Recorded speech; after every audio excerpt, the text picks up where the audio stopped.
From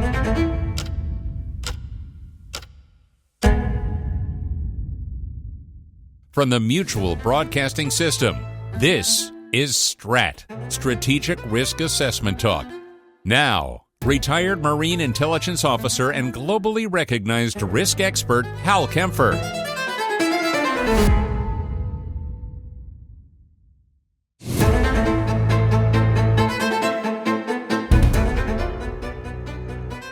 Well, welcome to STRAT. We have much to discuss, a lot of strategic risk assessment talk across the board, but I'm going a little bit different direction today.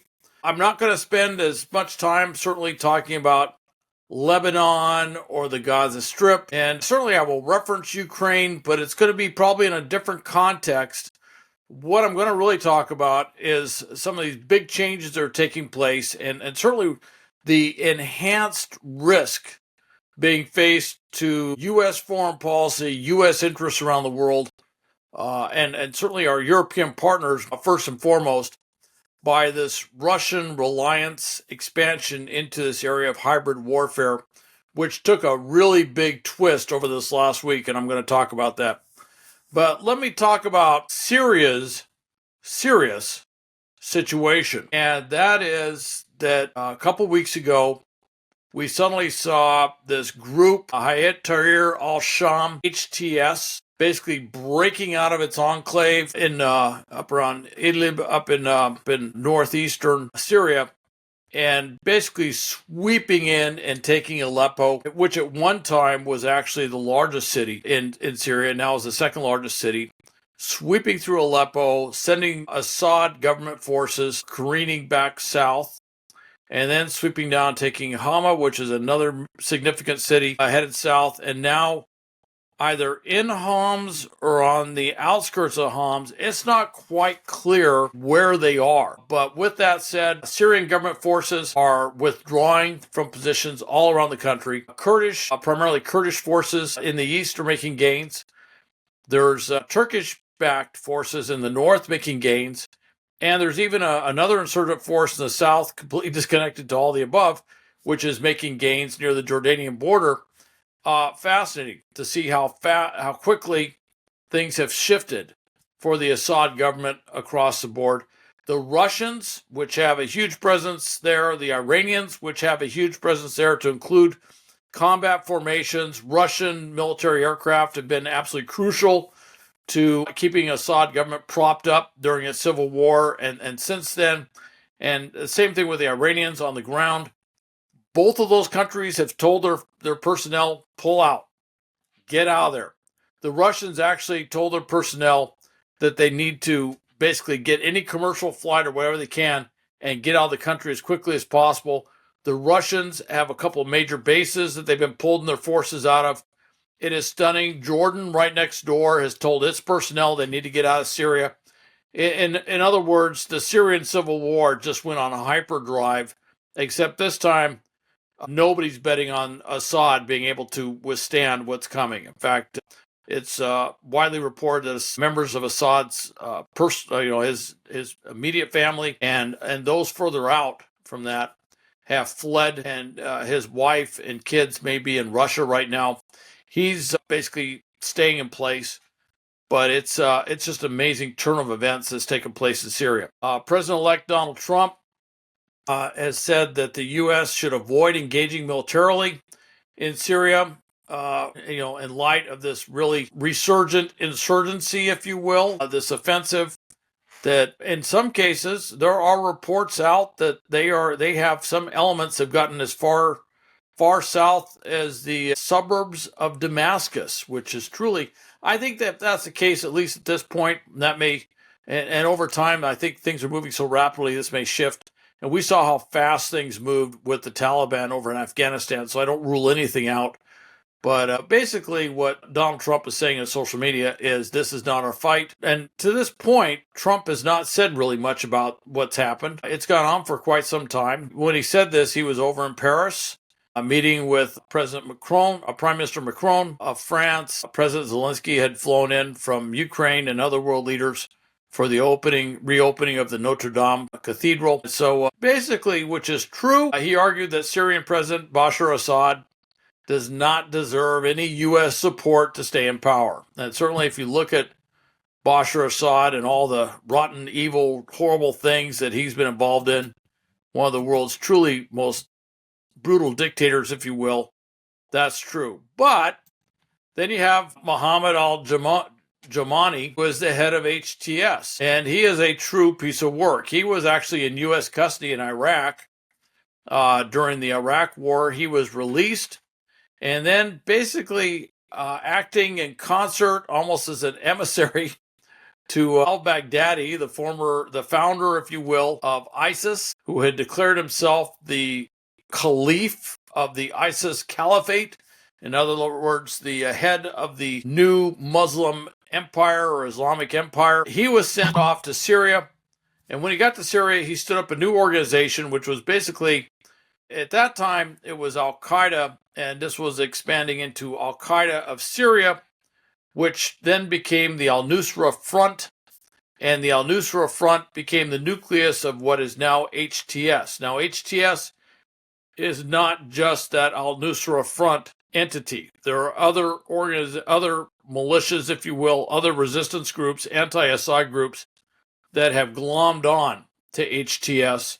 Apparently a fairly successful thing to do because they've taken a lot of territory in doing so. And as they're moving south, they're running into other elements, units, and other forces supporting the Assad government and doing which is something which may seem kind of strange to us, but something that I have seen certainly and historically has been seen in the Middle East, in Central Asia, which is to reach out to them and say, hey, look, your side is lost. They're not going to make it. You need to switch sides and come join us. Now, this is not unique to the Middle East or Central Asia. I mean, there's famous cases all over the world, to include in Northern Europe, where basically warring factions will turn around in the midst of battle and say, hey, look, you're going to lose. Either you surrender and come over to our side and join with us, or we're going to come in and wipe you out. And that's kind of what HTS is doing as they're swinging south. Sounds to me like it's being somewhat successful. And there are a lot of defecting units, if you will, that are joining HTS in its movement south to take Damascus. So again, this could turn into something like we saw in Afghanistan, where the Taliban just kept moving and they kept gaining momentum as they're moving across the country, completely upending whatever the U.S. thought was a timeline for withdrawal. So that's very, very possible. Now, HTS over the last couple of weeks, just burst out and took Aleppo, Hama, now Homs. The Syrian lines around the country are collapsing everywhere. As I mentioned, it's not just defending north, although that's a big part of what they're trying to do is defend north. And we talked about the fact that the Iranians, certainly the backstop for the Syrian government, and the Russians, which have become a backstop for the Syrian government, have pulled out, basically leaving the Assad forces bereft of a lot of critical resources they need on the ground and in the air. So, the die is cast in that regard.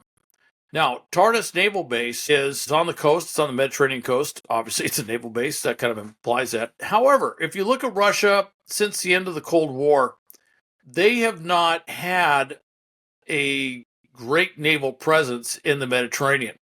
A lot of Russia, dare I say, client states, allies in the Mediterranean. Libya comes immediately to mind. They basically went another direction.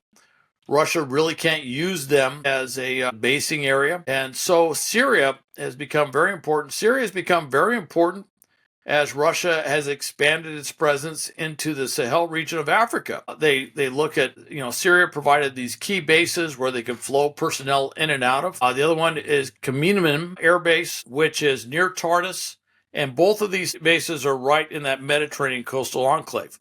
I should also mention that little enclave up to the northeast, which sits right above Lebanon and sits right below Turkey. So it's a fairly confined area, is also the traditional Alawite clan homeland. And the Assad family are members of the Alawite clan. So in political terms, their base, if you will, is in that enclave. As the HTS forces move south and as they take Homs, they are also very well poised to cut off all land routes into that Alawite enclave and supporting those two bases. Hence why the Russians have told their personnel to pull out. For Assad personally, that means he loses his base, if you will, literally and figuratively. He loses these Russian military bases, but he also loses his base tied back to his traditional supporters. So that's big. Now, the U.S. has about 900 personnel in a separate demilitarized, I don't know what you want to call it. We have an enclave in the south, or we have our bases down there. And I'm waiting to see if the Syrian Assad government forces are going to be removed from surrounding any of that area from here on. And it could make our position there very, very interesting, to say the least. The U.S. has long partnered with basically the Kurdish-dominated, Kurdish-led Syrian Democratic forces in anti-ISIS operations. The Turks do not like the Syrian Democratic forces, and the Turks are NATO allies. They have done strikes against them because one of the elements of that they feel are tied to Kurdish independence movement terrorists in Turkey. So everything Kurdish, the Turks, not just now, but going back historically, I have not been thrilled with, to say the least. Now, SDF, the Syrian Democratic Front, those forces, have maintained contact with this rebel group called HTS. However, the U.S. does not communicate with HTS because we consider them terrorists. We have them listed as terrorists. And of course, Jamani himself was the former head of Al-Qaeda of Syria, which became the Al-Nusra Front. So we consider them a terrorist organization, so we don't have any contact with them at all. That has not slowed the Syrian government down in the least in saying whatever is happening with HTS is a secret plot by the U.S. and Israel to overthrow Syria, blah, blah, blah. In fact, I have to believe the Syrian people listen to this and they go, even in the level of propaganda, unbelievable propaganda, this particular propaganda line is just too incredible to believe in any way, shape, or form. But that's what they're putting out. All right, HTS does not appear to have the overt support of Turkey, which is an adversary of the Assad regime. Although pro-Turkish forces appear to be part of the HTS coalition, there is a separate pro-Turkish militia that has made gains up north, simultaneous with the HTS movement south, and it's widely believed that Turkey may have given some sort of green light to this operation to go after the Assad government. So this is, and the U.S. is in obviously I think the Trump administration, Donald Trump was pretty blunt the way he put it, said, it's not our fight. But the reality is we don't know who to, you can't, it's difficult to say which side you want to pick. Do you want, the enemy of my enemy is very much my enemy in this case, and it's not quite clear what we want to do, although I will tell you we're going to be probably spending a lot of time looking at force protection for those 900 service members that are in that protected enclave in southern Syria, because the ISIS stuff is still going on. And by the way, ISIS has also been making movements on the battlefield, reportedly gaining some terrain in the vacuum of Assad government authority. And so we're going to have to be looking at what to do about ISIS very closely here. But of course, now here we have, Jamani and HTS are no way considered allies of ISIS. However, they are all Islamic extremists. And ISIS and HTS both go back to those same Al-Qaeda roots. So this is another way of saying stay tuned. This thing could get really interesting real quick. Georgia, if I may move up north, Georgia up in closer to Europe, if you will. You may recall that around 2008, 2009, Russian forces invaded Georgia. Russia still has forces controlling a northern enclave, which they consider as a separatist independent area that is not ethnic Georgian. And they've been trying to build a naval base up there as well. Georgians are on the streets protesting the government announcement this last week that that they would slow down the process to join the European Union until at least 2028. This follows on other things that this Georgian Dream Party, this very pro-Russian, I don't know if you want to say far right, I don't know what they are, but they are definitely a pro-Russian party, has been doing. They recently had an election where they got a majority of the vote, and the European Union had come out along with all the opposition groups saying this was a rigged election. There was no way they won a majority of the vote by any way stretch of the imagination. European Union is very clear about this. The opposition parties, for once, got together and said, we're going to boycott Parliament because we're so ticked off. They've basically been protesting with their feet to say they don't believe this is a legitimate government, so they won't participate with this government. Well, their participation is actually on the streets now, saying that they need to have new elections. They want to throw out this government. This government had passed anti-LGBTQ laws. They have passed this law about foreign influence, which basically stopped or curtailed foreign reporting by journalistic organizations in Georgia, along with stopping a lot of just basically free press, free speech stuff in Georgia as well.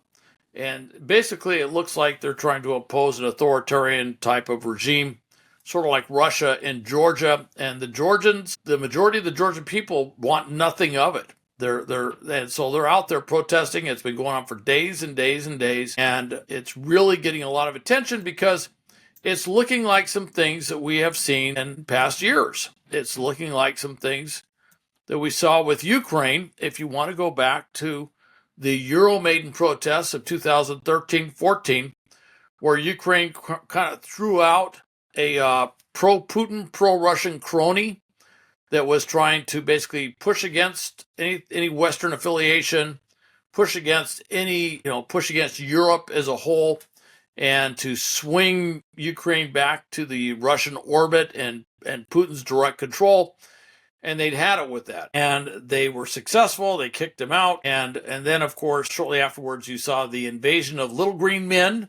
It's another way of saying Russian troops. A lot of them were probably Spetsnaz, clearly Spetsnaz, that basically infiltrated into Crimea, into the Donbass, basically seizing control of those territories and creating the basis of what eventually became the Russian invasion, if you will, of Ukraine in February of 2022. So, of course, there's a lot of concerns that, Georgia, that could happen again. If they push these guys out, the Russians would come in. The one thing I would point out, though, is that Russia militarily is not where it was 10 years ago. Their forces are tied up. Part of the reason that the Russian forces are pulling their folks out of Syria is because they just don't have the resources to sustain a fight on behalf of this Assad government in Syria like they did years back. This is one of the things, and I've said this in other podcasts, and I've said this on the news a lot. Russia is stretched extremely thin. They're running out of troops. They're running out of materials, another way of saying equipment, weapons, ammunition, everything to try and support the fight with Ukraine.